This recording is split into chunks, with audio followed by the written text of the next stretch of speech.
Judge not. Edward Marciniak believes we have reached a watershed in race relations in the United States.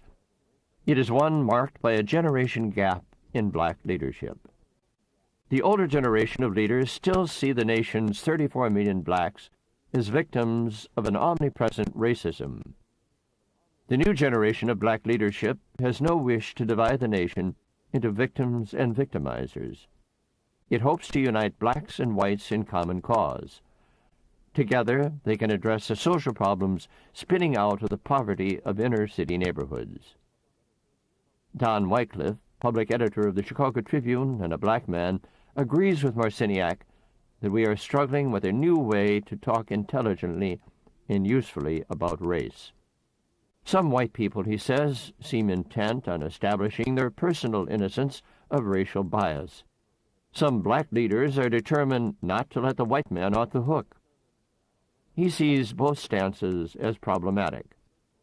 Whites cannot escape the personal implications of membership in a society with a history of racial intolerance. But as a black man and a Christian, Wycliffe is deeply troubled by the guilt gambit used by some black leaders.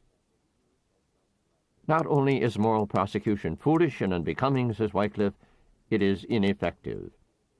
Whites increasingly refuse to accept this guilt. Given the dramatic progress African Americans have made over the past 35 years, it is hard to sustain the argument that they remain, as a group, victims of relentless and unyielding societal racism. Wycliffe suggests a return to the strategy of Martin Luther King. King had the good grace and good sense not to act as a moral prosecutor. He challenged injustice nonviolently, putting the onus on those maintaining the unjust system to respond.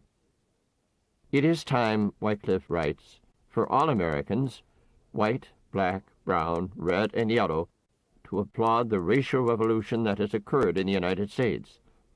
Then, as Americans struggling to create a more perfect union, we must challenge ourselves to finish the job.